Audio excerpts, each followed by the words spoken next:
I'm Sam. Welcome to Brickwall Pictures. Happy holidays, everybody, and Happy New Year, too. Come join me by the fireplace, and I will regale you with the tales of everything I watched in 2022. That's the year it is, right? I keep track of everything in my trusty book here, and I'm just going to walk you through everything that I watched in order. And as a little bonus, at the end, I'll throw in everything that I read, meaning books, and the video games that I played all the way through. I'll throw those in at the end. Starting off in January of this year, the very first thing I watched, actually not a movie, it was a TV show. It was Question Team. It was Series 1 of Question Team, which is a comedy panel show hosted by one Richard Iowati. For TV shows, I write down the date that I finished a season. That's how I do TV. So it's not when I started, it's not when I finished the full series, it's when I finished a season. Then I watched Boxing Helena, which I made a Deserves More Respect video about, so go check out that video. Then I rewatched The Irishman, and I already want to rewatch The Irishman again. The Irishman is so fucking good.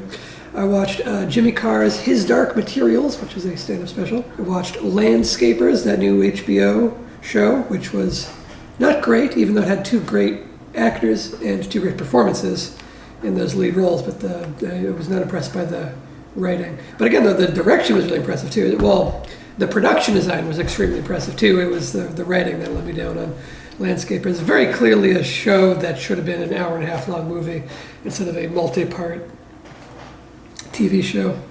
I think that bubble is bursting, the whole, I'll make every idea a series or a limited series.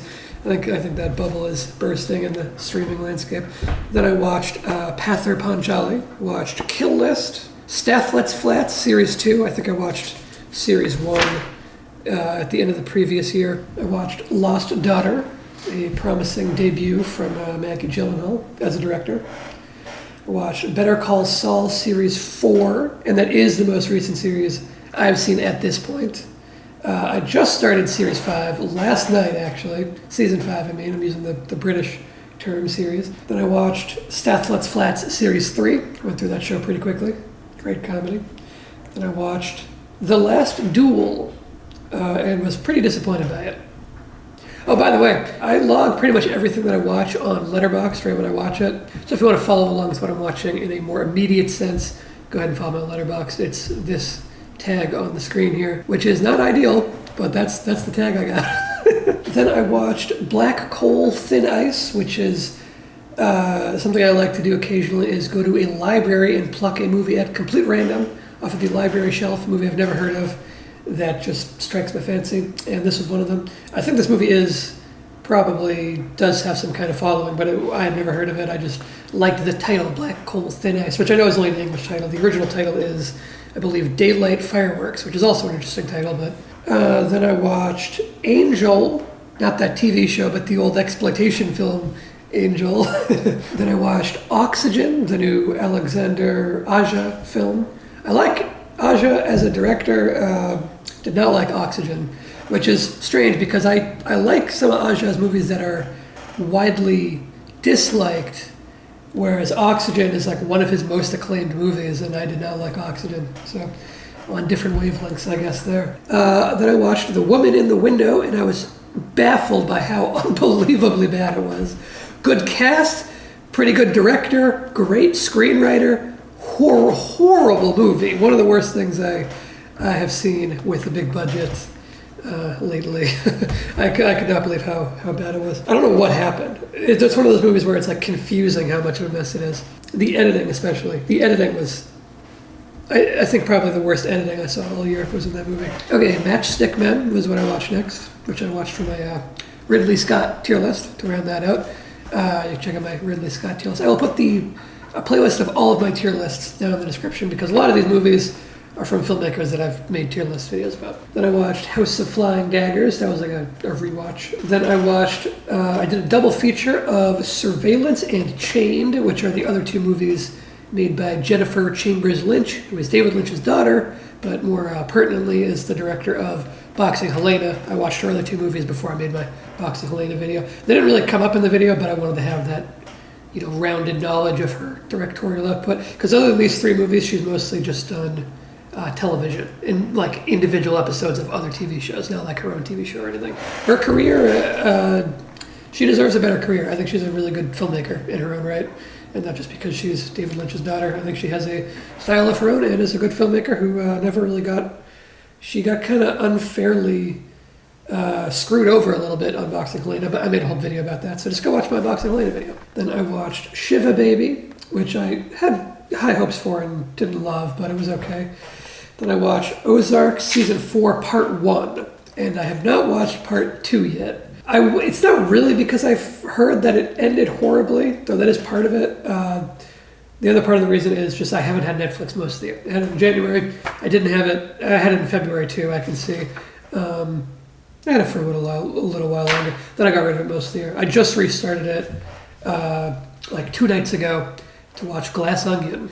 But yeah, I wanted to get rid of Netflix for a while because I'm not a fan of a lot of the business decisions they've been making lately. Then I watched the original Pink Panther and did not like it very much. Then I watched In the Earth, the Ben Wheatley quarantine movie. I did like that one. That was pretty good. Then I watched Terror Train with Joe Bob hosting it. Joe Bob of The Last Drive-In, which I highly, highly recommend if you're a horror fan and you're not familiar of The Last Drive-In. It's by far the best thing that Shudder has as far as like original content goes. That Joe Bob is the reason to have Shudder. Then I watched The Good Place Season 4. Then I watched David Byrne's American Utopia. That was actually a rewatch. I had seen it before. Watched it the previous year. So that was 27 titles in January. 7 of them were TV, which is more than you'll see for the most of the year. I don't watch that much TV, at least I haven't been lately. Okay, in February, I didn't watch nearly as much in February. I had a very busy February, so I did not watch very much. But I did watch Nightmare Alley. I was not impressed by it. Election, I liked it. Outrage, the Takeshi Kitano movie. I will be doing a Takeshi Kitano tier list very soon because I also watched Beyond Outrage right afterwards. Then I watched Peacemaker. I was not a fan of Peacemaker. I don't really like John Cena. I'm not sold on him as a comedic actor. And I did not think... I like James Gunn mostly. Actually, I talked about this on my James Gunn tier list, so just go watch my James Gunn tier list.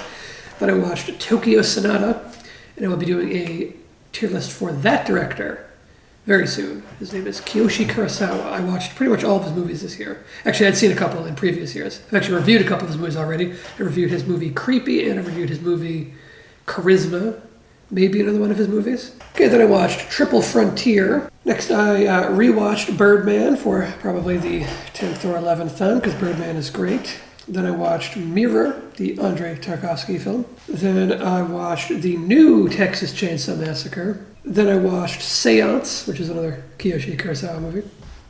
And that was all that I watched in February. Like I said, kind of a busy month. I didn't watch too much in February. Okay, March, another slow month, actually even slower. I watched Heaven's Gate, the Michael Cimino movie, not the Suicide Cult. I watched The French Dispatch, Wes Anderson's new movie. I watched Coda, because I got sent a screener to it, and then I didn't end up doing a video or anything, so I probably should have. I watched Drive My Car, which I enjoyed a lot. That was very good. It wouldn't be my pick of the best foreign language film from that year, but it was good. I did the Apple TV Plus free trial so I could watch The Tragedy of Macbeth, Joel Coen's movie, his solo directorial movie without his brother. The weird thing with that is that whenever they were asked, like, oh, why are you doing this one without your brother? He would go, oh, it's because Ethan Coen is focusing on theater and he isn't interested in directing this movie right now. Or he's not interested in directing anymore. He wants to just focus on theater and just focus on I don't know, producing or whatever. But now Ethan Coen has a movie coming out without Joel Coen involved, where just Ethan Coen's directing. So I don't know what's going on there. I feel like there's more to that story than is being told. Then I watched season 1 of Schitt's Creek because I keep hearing it's good and everyone loves it. And I found it such a slog to get through. I did not like the first season at all, really. The pilot was especially bad, but that's kind of That's not unusual. A lot of pilots are bad. So I powered through the whole season. And it got better after the pilot, but I still didn't think I was ever good. I started the second season, and I have not finished it. I'll give it one more shot, and I'll watch a little more season 2, but not into it so far. I don't know. Then I watched Black Hat. Then I watched Kimmy, and that's news to me because I forgot all about this movie. I forgot this movie existed. Okay, this was the one with Zoe Kravitz, right? And it's the Steven Soderbergh movie. Okay, I forgot that movie existed. Then I watched The King's Man, and like, who was that for? Who wanted that? Who wanted them to do a more serious Kingsman origin story? Not me. Not into it. That was all that I watched in March. Not a lot. Only nine titles. In April, watched a bit more in April, more of like a normal kind of month. I started off the month with American Gigolo.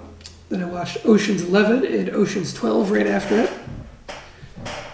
I am like the one weirdo who Ocean's 12 is my favorite.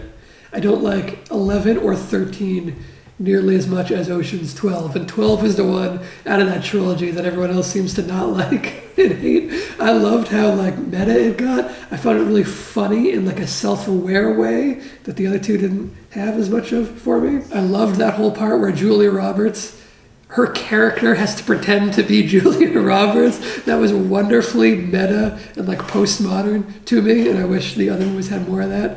And that's the part where like I read so many reviews of Ocean's 12, specifically highlighting how that moment was awful and ruined the whole movie for them. For me, that was the highlight of the series. Then I watched The Big Fat Quiz of Everything, the 2022 edition. I'm looking forward to, I wonder if they're out already at the time that I'm making this, the new Big Fat Quizzes for this year. I haven't seen them yet.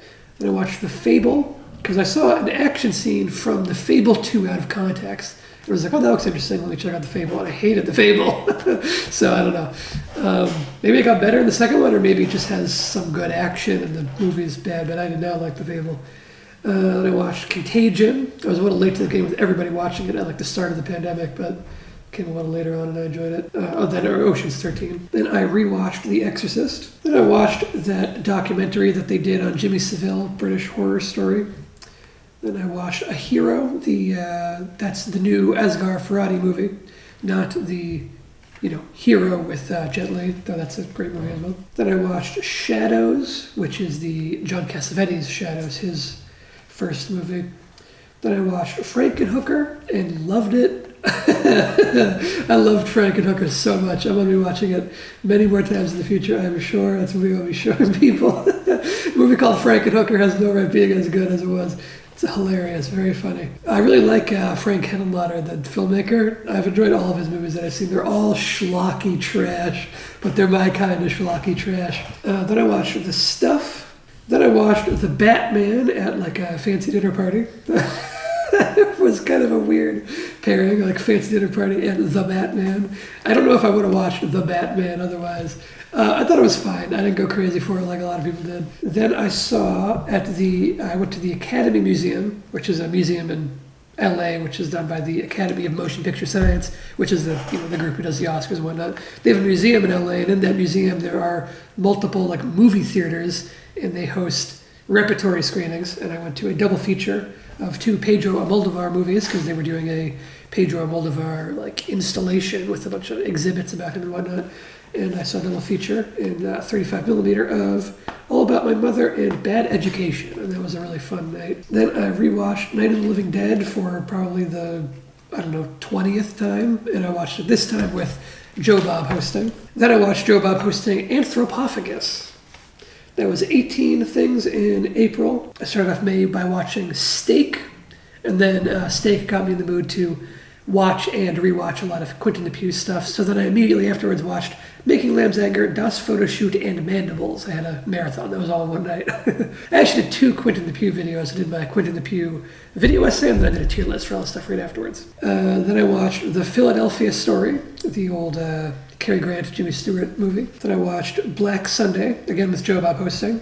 I actually did Joe Bob double feature, because this was when Joe Bob was airing his weekly Friday show, which were always double features. So I caught most of these double features. I wasn't always available, but I caught most of them. Like that's what Night of the Living Dead and Anthropophagus were. That was a Friday night double feature. It's like it's like an event, I don't know, it's fun. Love Joe Bob. And so I watched Black Sunday and Death by Temptation. That was a double feature that week. Then I watched The Man Who Shot Liberty Valance.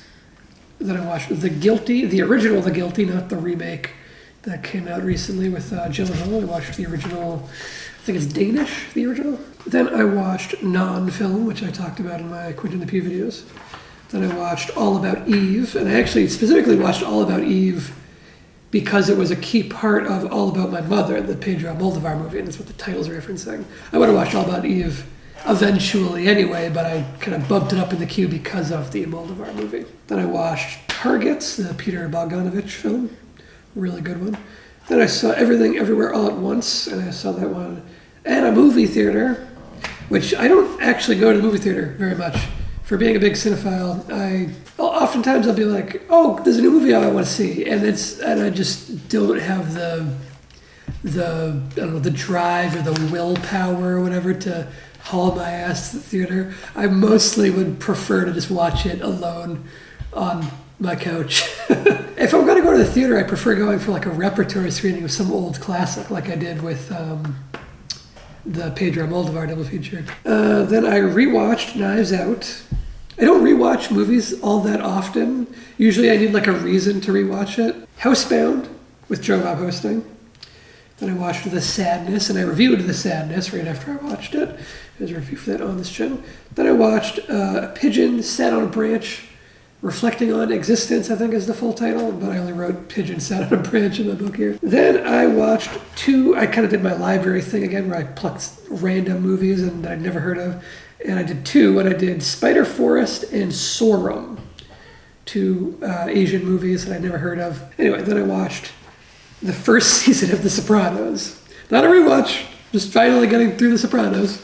I only watched the first season for the first time in May of 2022. I'm working on it, and I'm currently on season 2 all these months later. Then I watched The Age of Innocence, a Scorsese movie, one of the few Scorsese movies that was absent from my Scorsese tier list because I hadn't seen it yet. And I ended the month with At Eternity's Gate, the Vincent Van Gogh movie. I'm not super big on like biopics a lot of times, and I've seen other Vincent Van Gogh movies that I did not really care for. This one really impressed me because of the performances, mostly Willem Dafoe, but also the side performances from like Mads Mikkelsen and Oscar Isaac, even though they're much smaller roles. And the direction blew me away. I didn't realize till after the fact that it's directed by Julian Schnabel, who's a filmmaker that I really enjoy.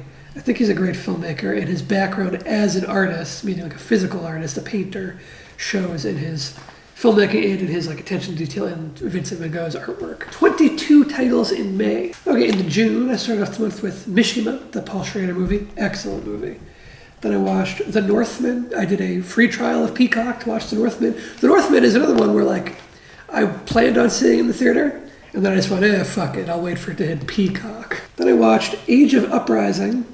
I think the full title is Age of Uprising, The Legend of Michael Colehouse, or something like that. It's a Mads Mikkelsen movie. I love Mads. Then I watched Parade, which was the only Jacques Tati movie I had left to watch. And I eventually did my Jacques Tati tier list. I think I shot my Jacques Tati tier list in June of 2022, and then the footage got fucked up, and I re-recorded it relatively recently and put that video out. Then I watched Pusher, the Nicholas Winding Refn movie. Then I watched Ghosts of the Civil Dead, which I reviewed. Then I watched a little show called Backstage with Katherine Ryan. I like Katherine Ryan. I think she's really funny on all the panel shows and whatnot. And I enjoyed this show quite a lot. I could have done without the like scripted bits with her, with that guy, whoever he is. Could have done without those bits, but I liked all the candid stuff with all the comedians. Then I watched Come and See, which is one of the best movies ever made. Then I watched season 3 of Barry, and like, holy shit, Barry started good, and it just got like substantially better every season. Then I watched Cosmopolis. Then I watched Naked, the Mike Leigh movie. Big fan of that director. Then I watched The Shooting. That's that old Jack Nicholson Western where he's like the bad guy. Then I saw Crimes of the Future in the theater. I dragged my ass to a theater for it. And you know what? It just goes to show why I don't go to the theater more often, because it was a bad theater experience. There was a middle-aged couple making out in the seats directly in front of me for the entire movie. And like, if you're going to make out during a movie, two things. One, Do it in the back row. Everyone knows that. You don't do it in front where everyone can see you. Maybe that's part of the appeal for this couple. I wouldn't be surprised. But two, during David Cronenberg's Crimes of the Future, it's like the grossest movie. That's what you're... I mean, okay, to each their own. Then I watched Licorice Pizza, which was the only Paul Thomas Anderson movie I didn't have on my Paul Thomas Anderson tier list. It was pretty good. I'd probably give it maybe a C, though. It's not one of my favorites of his. I will rewatch it, though, and I wouldn't be surprised if this is a movie that I enjoy substantially more on rewatch. It kind of has that feeling in the way that, like, you know, some movies just get better when you rewatch them. Licorice Pizza feels like it might be one of those. Then I watched Taskmaster Series 13. Then I watched The Last Detail. Great Jack Nicholson performance. Then I watched Pig, and then Mass. Mass is a really great, underrated indie movie.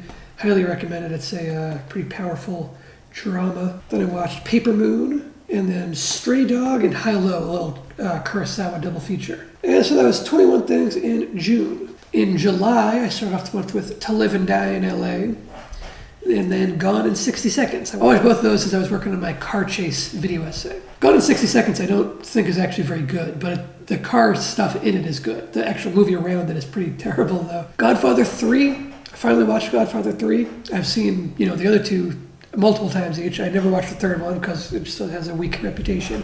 But I went into it very hopeful because I've been kind of a champion of poorly received Part 3s in the past, like Halloween Part 3 and The Exorcist Part 3 are two movies that I absolutely love. So I went in hopeful that I would have a similar reaction to Godfather Part 3, but nope. And I even watched the new version, Godfather Coda, it's called. There's even a like special introduction from Francis Ford Coppola talking about it being the new version and how there's a new ending and beginning or whatever, but it was no good. Okay, anyway, then I watched Barry Lyndon, and then I rewatched Heat. Heat is phenomenal. I've rewatched that many times. Then I watched George Carlin's American Dream. This is not one of George Carlin's stand-up specials. It is the documentary that Judd Apatow made about him. I'm a huge George Carlin fan, so I enjoyed this documentary. Is it longer than it needs to be? Abso-fucking-lutely. It's like 4 hours long or something, and it is in like 2 parts, 2 episodes. This could easily be a 2-hour documentary, maybe even like an hour and like 40-minute documentary. I think these streamers are encouraging people to just go hog wild, and we're losing a sense of brevity. Though I will say, this isn't one of the ones that suffers the most from it. This does have a lot of interesting stuff. I wasn't bored. I did space out the 2 halves a little bit, but I was engaged the whole time. It's a very much a documentary that you can watch while doing other things, which I did. I watched this like while painting, you know, so it's kind of like, not quite a background thing, but it's similar, like I'm not looking at the screen a lot of the time, you know. Then I watched Titan, and it's great. Then I watched Midnight. That was another one of those movies that I watched at random, having heard nothing about it. And again, it was not great. I found some gems that way by just like watching a completely obscure movie. It was fine. It was okay. It actually had some kind of cool things going on, but it wasn't great. Then I watched Belfast and did not like it one bit. Then I watched The Pledge. Then I watched The Green Knight. Finally, that was one that I had intended to watch back when it came out, and I kind of slept on it for a little while. Then I watched Fireworks Wednesday, another Asghar Farhadi movie. Great filmmaker. Then I watched Spencer, and I was not into it for like the first half, and I started getting into it a little bit more as it went along, so I ended up thinking it was, you know, decent. Then I watched Red 11, which was like, I think the last thing I needed to watch for my Robert Rodriguez tier list. Then I watched How To with John Wilson Season 2. Really funny show. Then I watched Reds, the Warren Beatty movie Reds. And Reds is a movie that I have like so much I could say about, so I might have to do a video about. Yeah, I think I might do a video on Reds. That was 16 titles in July. Okay, in August, I started off the month with Husbands, the John Cassavetes movie. Then I watched David, the Story of David, which is, I guess you'd call it a web series, like a web mini-series that stars Nathan Fielder, who I'm obviously a huge fan of. I've made many Nathan Fielder videos on this channel. I did not enjoy this very much. It's also directed by Dean Fleischerkamp, who's the dude who would end up doing Marcel the Shell, which I haven't seen yet. I do want to see Marcel the Shell, but yeah, I wasn't exactly going to run out to the theater to see it, but I do really want to see it. Then I watched Mikey and Nikki, and I thought it was excellent. Really underrated, kind of hidden gem of a movie. Then I watched Prey. Then I watched Beta Test, the new Jim Cummings movie. I love Jim Cummings. I love everything he stands for in the indie film scene, and I would love to work with that dude. I want to work with him I want to cast him in something, just use him as an actor, you know. I actually have a role for him in a script. If anyone knows Jim Cummings and wants to put us in touch, I have a role for him in a script that I think he'd be into. Anyway, that's neither here nor there. Then I watched Nope, and it was another one that I saw in a theater.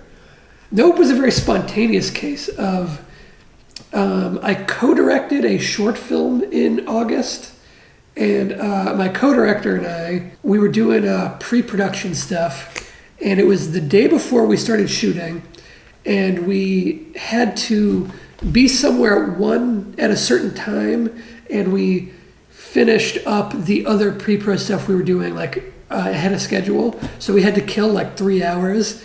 And we were like, how are we going to kill 3 hours? Nope just came out. Let's watch Nope. So that's why I saw it in the theater. I would not have seen Nope in the theater otherwise. I would have watched it, but I would have waited for it to hit streaming or just rented it at home or whatever. But I saw Nope, and it was pretty good. I do have some issues with it, but I think it's good. I actually think I enjoy it the most out of any of Jordan Peele's movies. I don't know if I'd say it's better than Get Out, because it didn't seem to have the refined social commentary of Get Out. There is definitely social commentary in there. There's a lot to interpret and read into. There is substance there. I'm always surprised when I see people calling it a horror movie, because to me, it's not a horror movie. It's like a big action blockbuster is what it feels like. It's a big action adventure movie. Action adventure sci-fi is what I would call it. There's one horror moment, and that's it. I thought, I don't know. I mean, I know he's the horror director, but honestly, none of his movies feel that much like horror movies to me.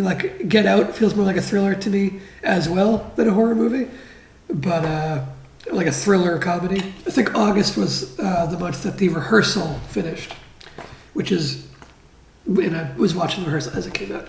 The Rehearsal is one of the only things in this entire book that I gave it's out of focus. But I give it a 100 in my book, a 100 out of 100. And I've talked ad nauseum about The Rehearsal on this channel. I don't know if we will ever end up doing our review for the final 2 episodes of The Rehearsal, because nobody fucking watched our review of episodes 3 and 4. Then I watched Devs, that Alex Garland series, because I like Alex Garland a whole lot. It's pretty good little limited series. Then I watched Doppelganger, another Kiyoshi Kurosawa. And then Miami Vice, another Michael Mann. Then I watched The Worst Person in the World, and loved it. I thought it was excellent. Then I watched Watcher, and it's interesting that Watcher came out, and then immediately afterwards, a Netflix show came out that's also called Watcher. And I think there was another movie that was also called Watcher, or The Watcher or something, that also came out in the span of a year or two. Then I watched Censor, and I had high hopes for it. I expected to love Censor. It seemed so up my alley, and it did not work for me. Then I watched Rachel Getting Married, which I did not think would be up my alley, and I loved it. So I don't know what's going on. I expected to love Censor and not like Rachel Getting Married, and it was completely swapped. My opinion on those two movies was the exact opposite of what I expected. Anyway, those 14 things in August. A little bit of a slow month. Like I said, I made a short film that month. So I guess I'll just say that it's a comedy short film that I did not write, but I co-directed it with the guy who did write it.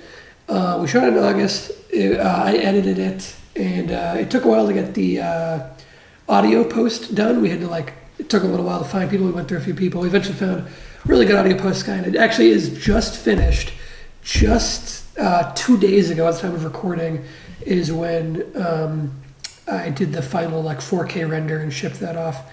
And it got its first festival acceptance. I'm going to be sending it out to more festivals. It might eventually hit this channel, I'm not sure, but it's going to be doing the festival circuit first. In September, started off the month with Hanabi, another Takeshi Kitano movie. That's one that I have on Blu-ray. Then I watched Protege. Then I watched Make a New Tomorrow, which is an interesting one. It is all of the material that was cut from James Acaster's last stand-up special, which is titled Cold Lasagna, Hate Myself, 1999. Something like that. Some order of those phrases. I love James A. Caster. He's one of my favorite stand-up comedians. I think he's hilarious. And I watched that other one in the previous year when it came out. This was a like bonus. There was enough material cut from that special that it's like basically a second special. It's like an hour long or whatever. It's like a full set, and it's quite good as well. Obviously, since it is cut material, it's not quite as good as the mainline material, but it's pretty good. It's definitely good enough that it doesn't feel like, oh yeah, good job, you cut that. It's still very funny. Anyway, then I rewatched Bad Lieutenant, Port of Call, New Orleans. That's a fun one. One of the most wild Nick Cage performances. Then I watched Cop Shop and Jumped Ship pretty early on that one. I did not like it at all. Then I watched Assassination Nation. Then I watched The Blade. Not Blade, that Wesley Snipes movie, but The Blade, the Suey Hark sword fighting movie. Then I watched Away We Go, which I watched for my Sam Mendes tier list. Which I haven't done yet. I will be shooting a Sam Mendes tier list. I want to, I've seen all of his movies at this point, but I want to rewatch Jarhead before I make that list because I haven't seen Jarhead since I was in like middle school or freshman in high school, whatever, so I need to refresh my memory on that one. Then I rewatched Traffic, the Steven Soderbergh Traffic. Then I watched Come On, Come On, the new Mike Mills movie. I'm a big fan of Mike Mills, particularly his film 20th Century Women. I love that movie. That's a favorite of mine. Then I watched Arctic, because I love Mads Mikkelsen, but I did not love that movie. It was very okay. Then I watched Force Majeure. Ruben Östlund's great. I'm very much looking forward to Triangle of Sadness. But again, I didn't haul my ass to the theater for it. Then I watched A Hidden Life. Then I watched Villains, which was fucking awful. That was one of the worst things I watched this year, Villains. Oh my god. It's entirely on the direction. I think there's 2 directors, but whoever directed that movie, horrible. They made great actors seem like they have no clue how to act. Like it's that kind of bad direction. Then I watched Thoroughbreds, which was much better than Villains if we're going to compare them. But then I watched If Beale Street Could Talk. This is what I had been meaning to watch since it first came out because I loved Barry Jenkins' Moonlight. This was his follow-up to Moonlight, and it just took me a very long time to see it for whatever reason. And it was great, unsurprisingly. Then I watched Mad Detective, kind of a more obscure one, I suppose, but it's a Johnny Toe movie. Then I saw My Soul to Take, which was awful. That's one of watched for my Wes Craven tier list.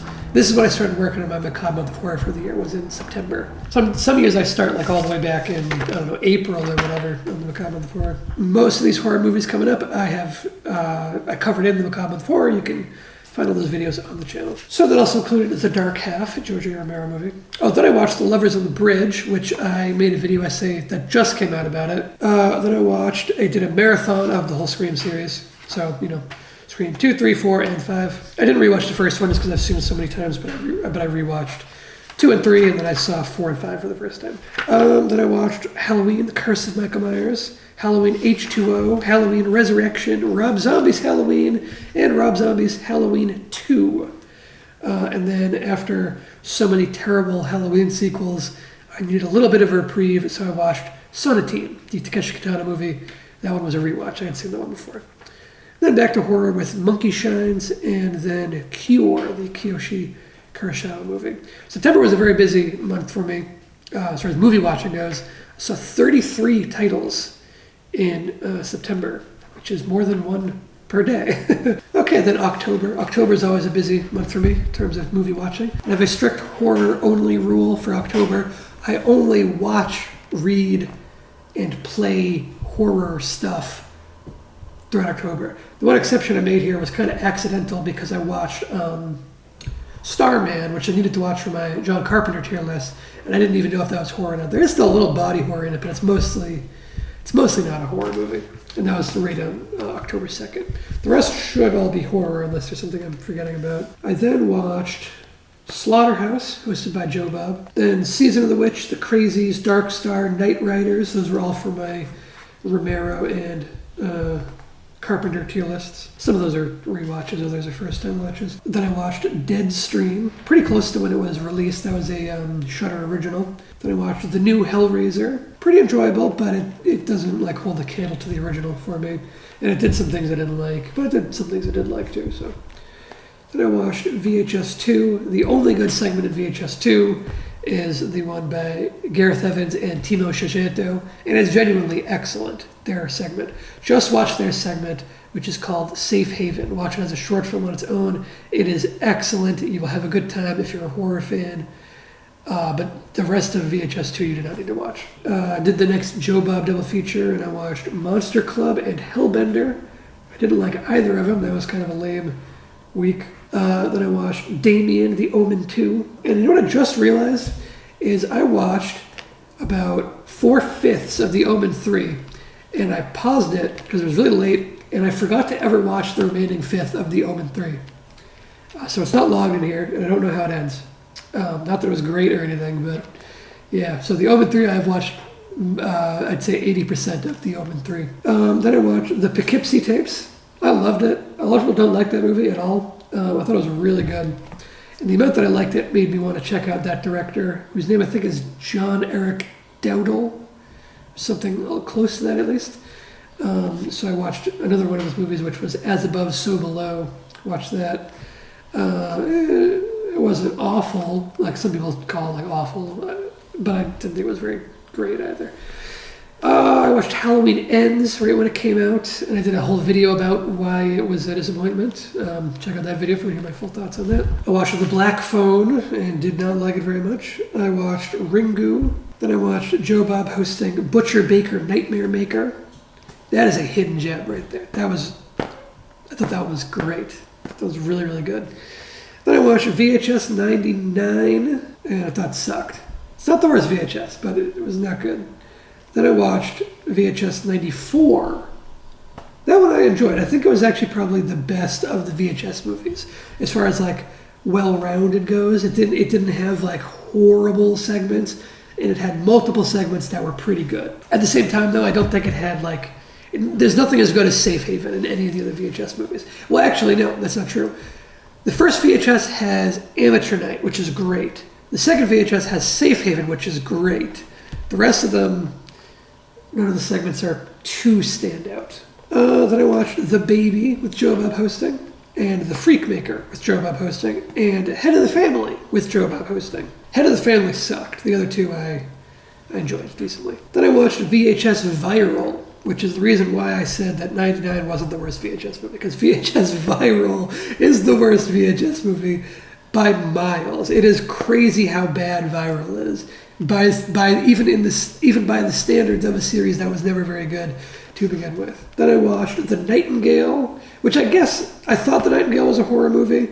After watching it, I'm not really sure if it's a horror movie. It's kind of like borderline. It's pretty horrific, but it's also like kind of a Western, kind of an adventure movie, kind of a drama, kind of a thriller. It's a hard movie to categorize. Okay, then here we go. We get to Halloween night. I do a horror movie marathon every Halloween night. I always try to get to 10 movies on Halloween night. I don't always make it to 10. Sometimes I only make it to like 9 because there's only so many hours in the day. But this year I made it to 10. Also, for Halloween night, I pretty meticulously plan out what 10 movies I'm going to do far in advance. I had picked my 10 movies and written down like what streaming service they were all on, or gotten the DVDs for them or whatever, months in advance. Because I want my Halloween night to be brand new horror movies I've never seen that I'm excited about. I don't want to like waste any time on Halloween figuring out, oh, what am I going to watch, whatever. So I plan out the order. I say, okay, Halloween starts at 8 a.m. The first movie on TV, it's playing at 8 a.m. Well-oiled machine so I can get through as many horror movies as possible. That was how I got through 10 horror movies on Halloween night, and how I enjoyed all of them, at least a little bit. I didn't love all of them, and those 10 movies were Dark Night of the Scarecrow, Soul Survivor, Eaten Alive, Three Extremes 2, Them, the French New Extremity Them, Pumpkinhead, Hounds of Love, Mad God, Barbarian, and Saint Maud. And my three favorites are those three last ones, Mad God, Barbarian, and Saint Maud, which I was not expecting because those are also the three most recent. And I tend to, I like a lot of older horror movies. But those three are probably three of the best recent horror movies in recent years. Saint Maud doesn't get talked about a lot, but it's excellent. That was 35 in October. Again, more than one per day, but and that's owing entirely to my Halloween marathon with 10 movies in it. Also, 7 were Joe Bob hosting. And if you know anything about Joe Bob, since he's hosting and showing the full movie, each episode of Joe Bob is like 3 hours long, or 3.5 or 4 hours long, or whatever. Okay, in November, I spontaneously wanted to rewatch Goodfellas. And again, Goodfellas is one of the only things that I gave a perfect 100. I can't even tell you how many times I've rewatched Goodfellas, but that was my most recent one. Then I watched Ikaru. Then I watched Department Q, The Keeper of Lost Causes. And I liked it a lot. It made me excited to check out the rest of the series, which I'm still working on. I saw one more in December. Anyway, then I watched Weird, the Al Yankovic story. By the way, you do not need a Roku account or whatever to watch it, even though it's a Roku original. There is a link. You can probably find it by Googling, or if you want to go to my Letterboxd review for the Weird Al Yankovic movie, I have the link in my Letterboxd review. All you have to do is click that link and you will be able to watch this Weird Al Yankovic movie. No account, no payment or anything. You just click that link and you watch the movie on the official Roku site. It's not like a pirated copy or anything. It's the official release of the movie. It's just free to watch if you use that link. That's how it works. And the Weird Al Yankovic movie is worth checking out if you're a fan of Weird Al especially. It's quite funny. Then I watched Le Cercle Rouge and Touchez pas au Grisby. Did a little French double feature there. Then I watched Raging Fire, one of the more recent Donnie Yen movies, and I enjoyed it quite a lot. Also the final film of Benny Chan, who sadly passed away this year. Then I watched Army of Shadows. So these were 2 more Jean-Pierre Melville movies that I watched. Basically watched them shortly after recording our Le Samurai review, the review that I did with Bryce. And that review just went up. At the time of watching it, I'd only seen Le Samurai and Bob Le Flambeur. Since then, I also watched Le Cercle Rouge and Army of Shadows. I kind of wish I'd seen those in advance of doing that review, because I would have been able to talk about these 2 and use that knowledge, but, you know, whatever. Then I watched MASH. I did not like it at all. Go check out my Letterboxd review for why. It's a long explanation, but it's in there. And then I watched A Shot in the Dark, which, if you don't know, is the second Pink Panther movie in the original Pink Panther series. It's better than the first one, but I still didn't like it very much. Peter Sellers is very funny, but I don't know. And A Shot in the Dark is usually considered the best of that series, I think. I do not like Blake Edwards' direction style. He's the filmmaker. He is like the most boring director as far as like his visual style and the way he paces scenes. He just shoots everything in these wide master shots that have no energy, no personality. I don't like Blake Edwards as a director. And that includes Breakfast at Tiffany's, another classic that he directed. I don't really like that movie either. I watched The Sisters Brothers, and I was blown away because like no one talked about that movie. I remember seeing a trailer and thinking that the trailer piqued my interest. I don't watch many trailers. I actually try to avoid trailers if at all possible.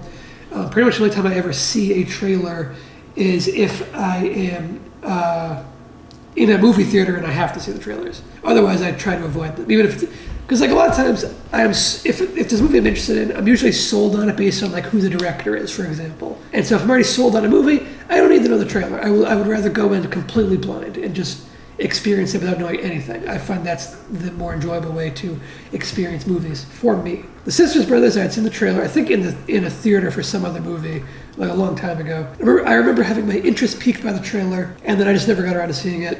And I didn't hear anybody talk about it ever. And then I eventually got around to seeing it. I got it from the library. Support your local library, people. Libraries are good. They're important. They're one of the few pure like civic institutions that we have as a society that have been corrupted like every other system we have as an American society. Libraries are pure and good. Anyway, so I checked it out there and I finally watched it and I was blown away. I thought it was great. I thought it was very, very good. Anyway, then I rewatched Michael Clayton, did a Kung Fu triple feature while Greg was in town, and we watched Super Cop, Legend of the Drunken Master, and Ong Bak. We shot reviews for Super Cop and Legend of the Drunken Master. The Super Cop review is already edited and will be coming out soon. Then I watched Crash, the David Cronenberg version of Crash. And then I watched The Piano Teacher to end the month of November. There was 17 titles in November. And now we're all caught up to December, last month, this current month, Jean Dielman, E.E., the Edward Yang movie, which was wonderful. Then I watched Eastern Promises. I'm getting close to being able to do my David Cronenberg tier list. He has a couple movies that are hard to get. Crash was kind of hard to get, but I eventually got a copy of it and checked it out. But it's really fucking hard to find his movie Spider and his movie Naked Lunch. Now, I did find a copy of Naked Lunch. It is on the way. I have been waiting for my copy of Naked Lunch for 2 months at this point. That's how hard it is to get your hands on. It's been 2 months in the pipeline. And I'll still probably be in a couple of weeks before I actually get my hands on that copy. Then I watched a little indie documentary called I Hate Myself, which I would guess you've never heard of. It's extremely obscure. It's from this documentarian named, I think her name is Joanna Arno. It was quite an interesting documentary. Probably one of the most obscure things that I watched all year, because I think you can only get it on like Vimeo Plus or whatever. You have to like rent it on Vimeo. But it had some really interesting things to say on like toxic relationships and on that type of guy who uses like edginess as a way to like deflect and or justify some like racism and sexism and whatnot. And it had some interesting things to say. Then I watched Holy Motors, another Leos Carax film. Then I watched The Woman King. I was actually sent a 4-year consideration screening for The Woman King. I was sent a few of those this year, all in like December and November.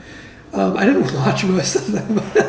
I don't know, I didn't get around to it. The Woman King I did watch, and I was disappointed. I had high hopes for it, and I didn't like it very much. Anyway.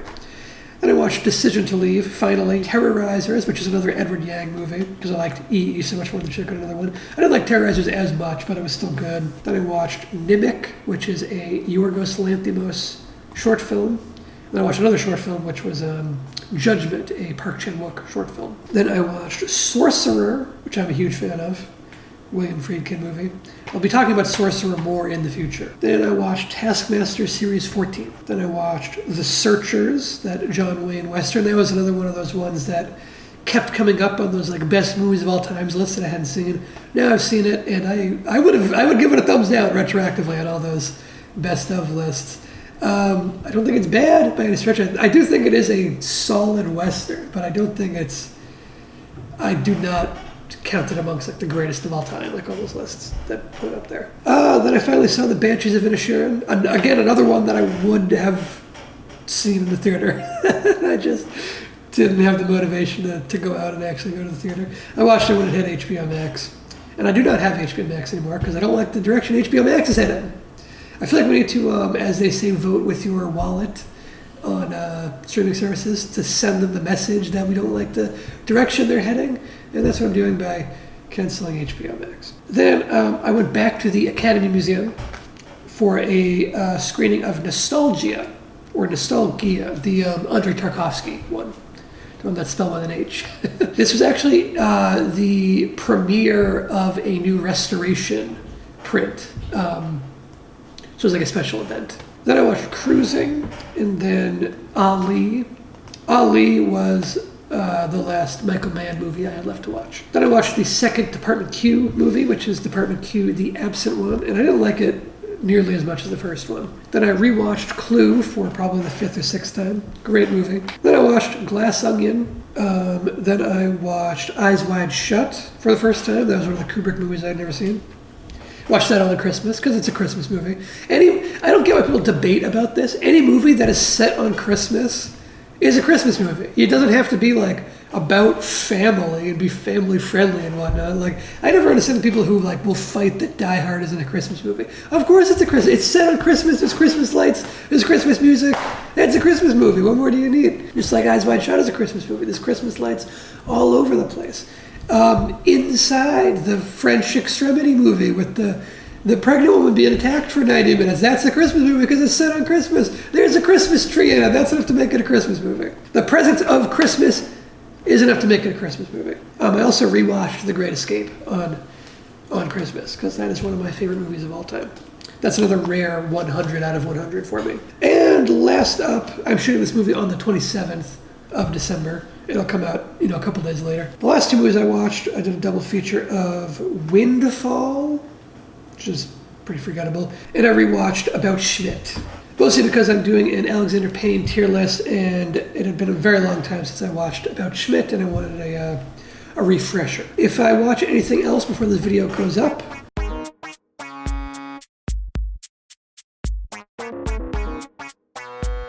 it's everything I watch. Oh, and then as a bonus, like I said, I'll take you through real quickly everything that I read, as far as like full novels go, and games that I play, which aren't many.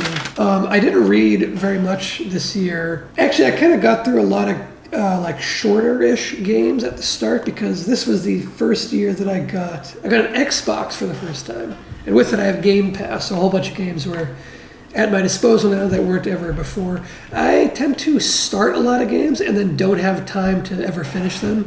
And what'll happen is I'll start a game and I'll really enjoy it, and then I won't have time to like play it actively, and so much time will pass that I will like forget the story and forget the controls, and I'll have to like start over from the beginning again to like do the tutorial over and to remember myself the story and all that.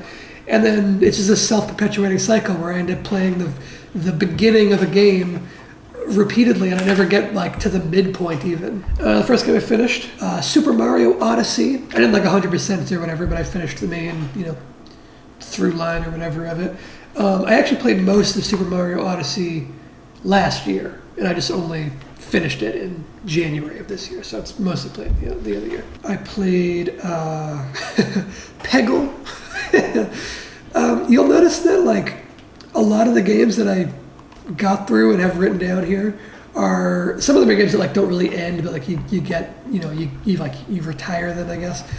A lot of these are games that I can play while doing other things, because that's how I trick myself into feeling like I'm still being productive. Like, a lot of them are games that I can play while I'm spending most of my brain power watching, like, the H3 podcast, for example. A lot of these games are things that I'm doing in the background while I watch the H3 podcast. So yeah, Peggle is definitely one of those. I had actually played Peggle before on PC when I was in like elementary school or middle school or whatever. So that was kind of a nostalgic playthrough. Exo 1 is another one of those games where you really don't have to pay attention to it. Peggle 2, I hadn't played that one before, but I finished Peggle 2, played through the whole Peggle saga while watching the H3 podcast. Halo 2, that was one of the actual games that I got through. Like I said, never had an Xbox, so the Halo series is like brand new to me. I had played the first Halo previously. I'd played it on PC. Since Game Pass came with the full Halo, like all the Halo games, I was like, oh cool, I'm gonna play through the whole Halo series this year. I only got through Halo 2. I have not got through any of the other ones yet. Lumines, or Luminous, or I don't know how you pronounce it, but it's not like a puzzle game. It doesn't really end, but I feel like I don't know, got my money's worth out of it. It's another game that you play while you're doing something else. Same with Tetris Effect. I did finish Tetris Effect. That game is weirdly highly praised for a Tetris game, and I don't understand the hype. It's just Tetris with like flashing lights. And I want to come out and say I did not like the music, which is like a big selling point for a lot of people. I did not like the song choices, for the most part. There's a couple okay songs, but anyway. My friend Pedro. It was very short. It was fun, but it's very short. That's the reason why I finished it. Lonely Mountains Downhill. It was just on Xbox. I specifically played it because it's a game I could put maybe 10% of my focus in while I'm watching something else. That's why I finished it. Crossfire X. I played the very short campaign to that because it was on Game Pass again, and it was not not good. Ring of Pain. That's one of those deck building roguelike games. I played until I finished. It's one of those games where like you finish it and then you're supposed to like replay it over and over again. But with those kind of games where it's like the roguelite and you're supposed to like play it over and over again, as soon as I beat a run, I'm like, okay, I've had enough. I don't know. I'm not the kind of video game player who likes to replay stuff over and over again. Gora Goa was an interesting puzzle game. And again, both of those played while listening to podcasts or whatever. One that I played and giving focus to was Backbone, which was a little detective side-scroller. A very short game. It was only like 2 hours long or something. That's why I finished it. I pretty much only finished really short games or games that I'm not paying attention to, such as Donut County. Gears of War, that's when I gave attention to. I didn't like it very much, honestly. Monster Train, another one that is, podcast. Here's one this is probably the longest game I finished this year, I think, and I did give my full attention to this. Cyberpunk 2077. This was probably the second most hyped I've ever been for a game, just behind The Last of Us Part 2, which I actually have a video about The Last of Us Part 2. Mostly talking about movies, but The Last of Us Part 2 is one of the only video games I made a video about. Anyway, Cyberpunk 2077, I waited like 2 full years after the game came out for it to get patched and fixed because it was unacceptable in the state that it came out in. And by the time I played it, eventually, like 2 years later, it was in much better shape, and I enjoyed it a whole lot. I would still say don't play it on like previous gen consoles. I played through Thronebreaker, The Witcher Tales. That's like the standalone Gwent single-player card game. I think this is another one that I had started in the previous year and finished. I accidentally lied when I said I didn't finish any other Halo games because I did actually get through Halo Reach. I played through that one. I played through Unpacking, which was one of those, mindless. I played Escape Academy, and I enjoyed, but it was, again, very, very short. You can finish it in like maybe 2 or 3 hours. A Plague Tale Innocence, I played through and I really enjoyed. I'm playing through the new Plague Tale currently, but again, it's taken me a very long time because I'm slow about this stuff. I played through The Forgotten City and really, really enjoyed it. I loved that one. I loved the storytelling in it and its approach to like the detective-y kind of stuff. Very short, again, that's why I got through it. Rogue Book, another one of those roguelike deck building games, and another one that you can play while listening to podcasts. Phoenix Wright, Trials and Tribulations, and Phoenix Wright, Justice for All.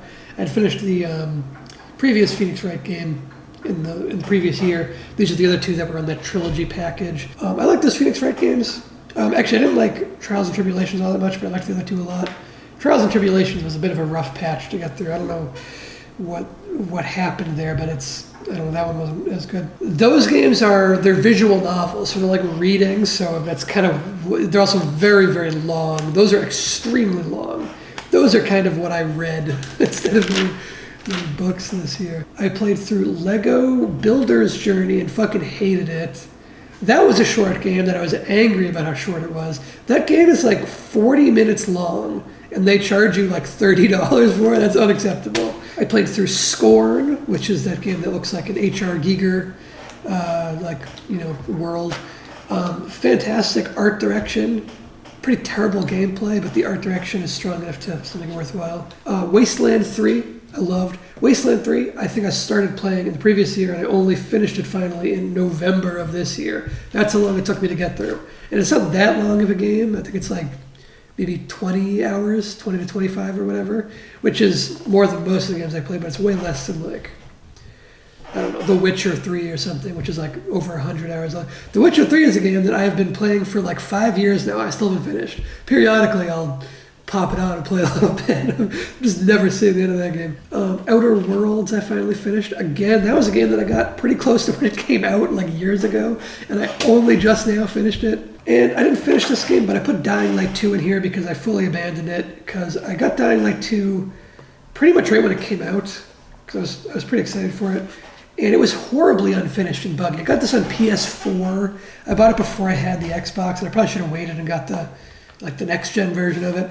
Because on PS4, it's just like completely broken and unplayable. The characters are constantly like T-posing, or their dialogue doesn't play out loud, or their skin will be gray and without any texture, And that's not even mentioning like all the glitches that will kill you and your character like rubber banding across the map and all that kind of bullshit.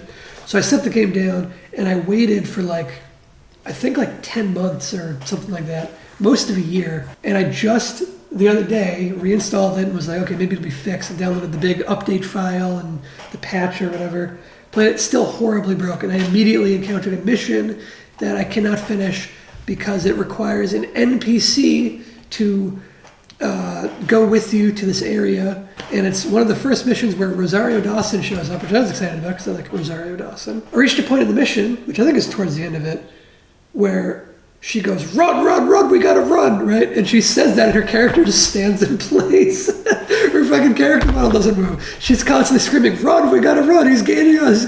But she's not moving. She's just standing in place like motionless, and her lips are moving. And you can't finish the mission with her standing in place like that, so it's just forever glitched. And I don't know, I'm so sick of...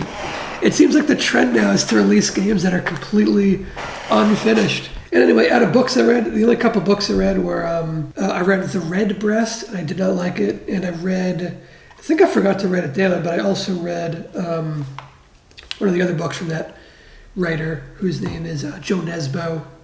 He's the guy who wrote The Snowman, that movie that became The Snowman. That was a notorious disaster. But I heard the books were good. Joe Nesbo's books that were based on were good. I don't like his books. I've read, I think, 4 of his books now, and I haven't liked any of them. So, and I only read so many because I kept hearing, oh, he's really good, or they get better, or whatever. I don't like any of them. I also read, I plucked a random book off the library shelf that I'd never heard of, and the cover looked interesting to me. It appealed to me. It was called 6-4, and it's like a Japanese, meaning it was written in Japanese and translated. It's a Japanese like detective story. So it's not really a detective story because the character's not a detective. He's like the press relations guy for the police, which is interesting in theory, kind of dull in practice though. The only other book I read this year, at least that I finished completely, was House of Leaves, which is a great horror novel. I also read a lot of Clive Barker's The Great and Secret Show, but I haven't finished that one yet.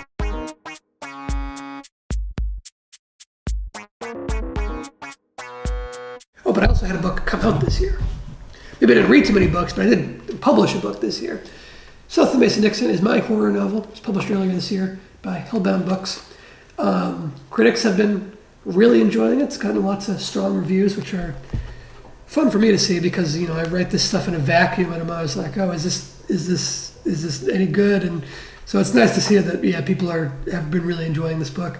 I always love hearing people's thoughts on it. You don't have to be a critic, just anyone who reads it, you know, let me know what you think, if you enjoy it or whatever. Anyway, that was everything that I watched and read and played in 2022. I'll see you next year.